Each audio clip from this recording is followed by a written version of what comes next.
Hey everybody, I'm Zee Garcia, and today I'm going to be laying down my railroad tracks and building up my farms, gathering resources while fighting off zombies and elder gods. What? I'm taking a look at Australia.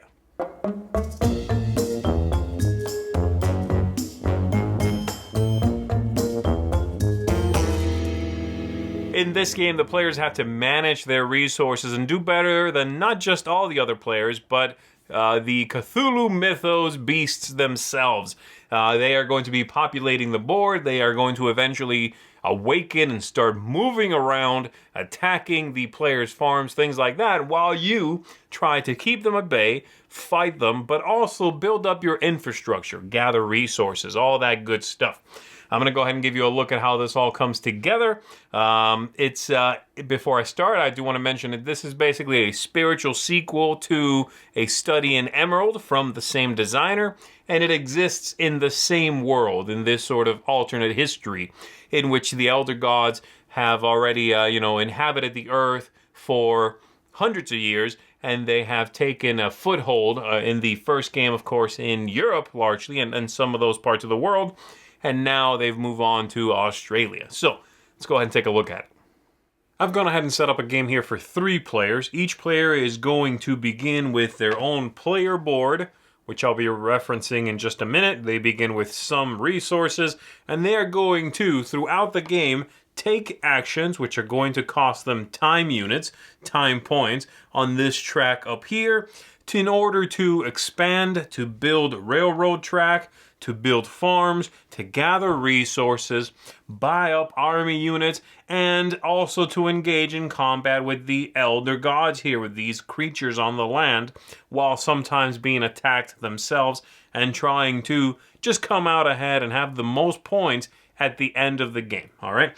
So to begin the game, everyone is, like I said, given a board, some starting resources, and each player is going to put out one of their ports. So for example, let's say my port is there.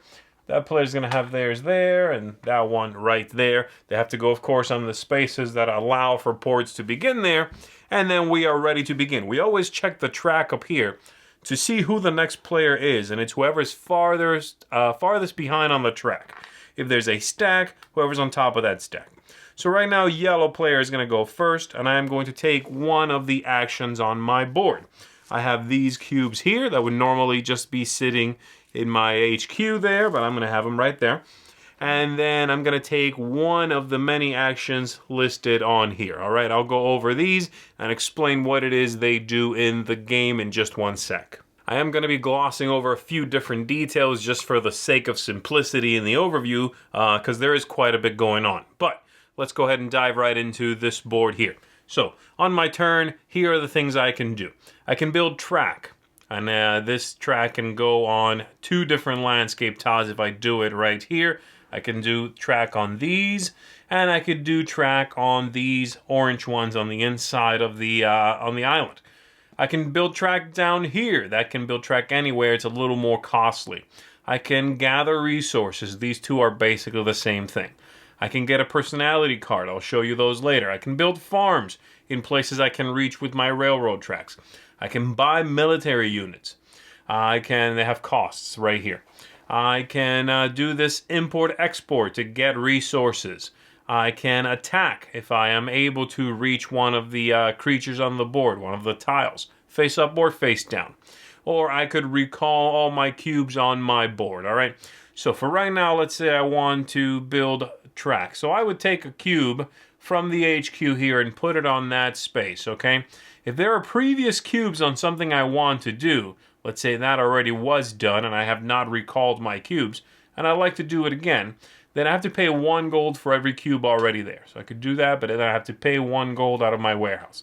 So let's go ahead and let me move this person's port up here, put that right there, and I am going to build track. I need to do the bottom one because I want to build track into the green spaces, and that's the only one that lets me do that. I have to pay from my resources. I'll go ahead and put those in here as well. I have to pay 1 coal, 1 iron. I'll give those up, and then I can build 2 track. Leading from my port, I'm going to go in here for 1, and I'm going to build down this way for 2. I could also have done this, by the way. That's fine. But I'll go ahead and build down there. Then I'm going to go ahead and advance my clock up here, basically. The number of time units that action takes. It takes 3. So I go ahead and move this 3 up, and now it will be red's turn because they're farthest behind on the track. So let's say they did something that cost them 2 time units. Then blue will go. Blue is going to go ahead and spend 3 time units. Then it's red again. They're farthest behind. They'll use 1, 2, 3 time units. Blue will do 1 time unit, and I'm up again.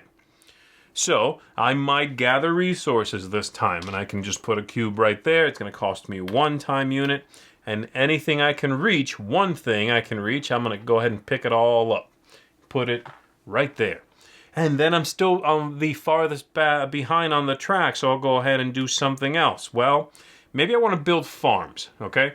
So to build farms, I am going to be able to do up to 1 of each kind, and the kinds of farms are listed here on the tiles. So I'm going to do 1 of these right there. It has to be an empty tile. And I'm going to build 1 of the ones that can go on these lands out here. That's 2 farms. That's 2 time units.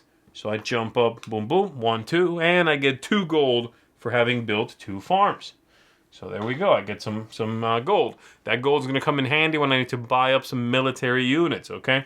So you've seen most of these now. The military units, if I want to buy them, again, I will do that. And I can buy 1 military unit from down there. The costs are right here. And the only exception is the infantry here. I could buy 2 of them. So I'll go ahead and do that. That's going to cost me 2 gold. Give those up. I take 2 infantry, and I just put them down here in the barracks.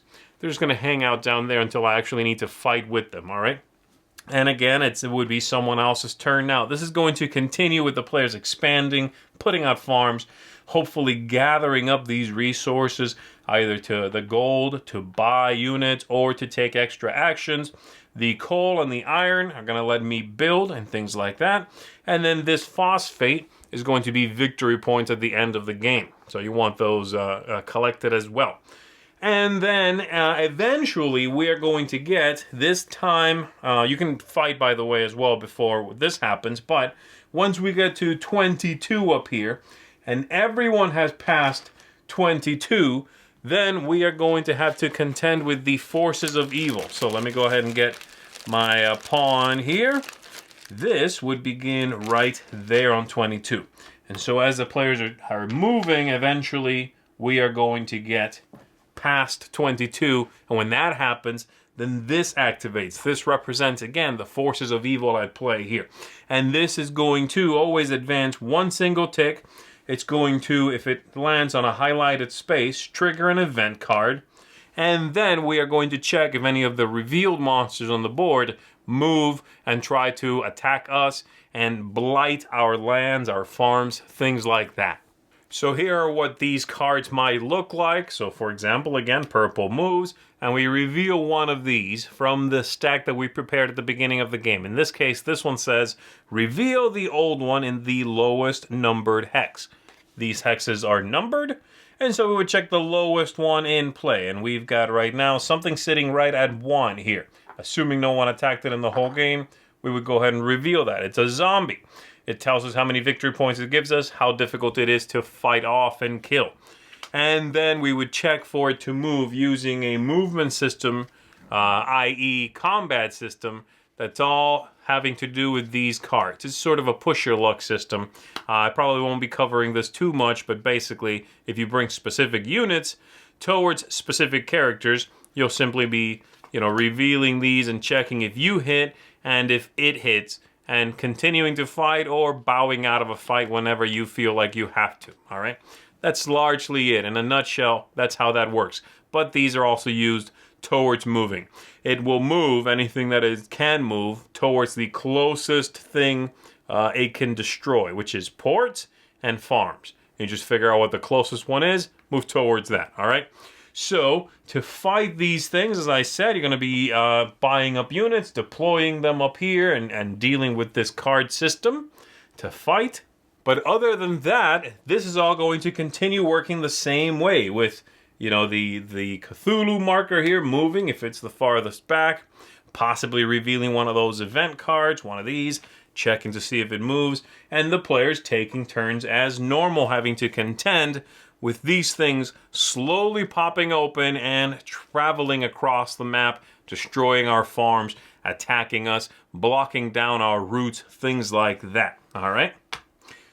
Once the game is over, which is either when every player has passed 53, gotten to or past 53 down here, including the purple marker here, the evil player, or someone's port is attacked and they are destroyed and the game immediately is over, then we are going to count up victory points for ourselves and for the forces of evil here. And those are going to come from farms that have not been blighted, meaning attacked and turned face down. We're going to get a couple of points for those. We are going to get points from creatures we destroyed. We are going to get points from possibly personalities as well. These, as I said, you can buy right here. There's going to be a few of them face up, and they'll do all sorts of things. They'll help you with combat. They'll help you with farms. They might give you bonus victory points, things like that. So that's what you want to do with these. Like this one, +1 VP for every sheep farm. This one, let's see, start each combat with 4 sanity tokens, which you want to be careful about because they might, if your sanity runs out for one combat, you're done. This one, inflict 2 damage to any face-up old one. Build up to 2 rails without expending time, things like that, okay? So you'll check those victory points, and then you also assign victory points to the baddies here. They'll get points for monsters still on the board and for blighted farms, and then you see who the winner is. That is pretty much an overview of how this all works together. You want to collect resources, expand your network, avoid the baddies, kill them if necessary for victory points or protection, and make sure that you are managing your actions so that you don't end up paying too much gold just to take the same action again when you can, hopefully recall these and start with a fresh board, all right? That should do it. That should give you, again, sort of a general idea. So let's go back up top. Let me tell you what I think of this big, epic game. All right, so let's talk about this. All right, I'm going to tell you what I liked about it and what I thought was not so good. Though, honestly, I have very few complaints here. Spoiler alert, I like this game. So here we go. The theme. It's bizarre, but you know what? It works. This idea of you being out there, building up your farms, building up your railroad tracks, hearing rumors of monsters out there in the land, therefore investing in your army, finding them, attacking them, which would, entail you revealing something you don't even know what you're walking into. Sometimes it's nothing, actually. Sometimes the tiles are empty. But you never know what you're fighting. And even when you reveal it, you could then retreat if you think you can't handle it. And eventually having these monsters awaken themselves and start coming after you, it all works together. It's crazy, but it works in its own weird logic, and I like it. The replayability is high in this game. I like that there are so many different paths to victory, but not just that, the setup for the game is incredibly interesting and diverse. I didn't show you how you set up all the goods on the board, but the way it works, it leads to a ton of different possibilities, and I think it's very well implemented. The length of the game, it's about 90 minutes, 2 hours, but for this game, I don't think it outstays its welcome. I think it is a strong development game, and in fact gives you a little bit of that feeling of, I'm running out of time, which I think is good, having that pressure put on you, I like the ease of play. I know that sounds weird, but for a game that's a little bit heavier, the usability here, the ease of play with which the players can take actions, fight, make connections on the board, gather resources, everything is streamlined, Yes, there's a few different choices, but they all are very straightforward. Even combat is this interesting push your luck system that, while it doesn't involve rolling dice or, anything like that, you also don't have to check a bunch of charts and don't have to worry about complex levels of involvement. Everything is user-friendly, again, for a game that's slightly heavier. So I like the ease of play a lot. And then lastly, strategy, I think, is very nice in this game. There are You can go on the offensive early in the game and just wipe out the baddies and get victory points that way. You can avoid them and build farms where you hope they won't get to you later in the game. You can, jump out early and try to gather up resources. There's different things you can do, and definitely don't ignore those characters that you can recruit to come to your aid. They're extremely powerful, and they can be a big boon to your strategy, whichever strategy you go for. And they are tailored to many different strategies. Some of them are great in combat. Some are going to give you bonus points for farms, things like that. So I like that a lot. The only thing I would say is a so-so category here for me is the look of the game. I find the aesthetics to be just all right. Again, the usability is there. The user-friendly aspect is there, but the look of the game itself is just all right, in my opinion. Production's fine. It's a double-sided map, by the way, which I didn't show you also.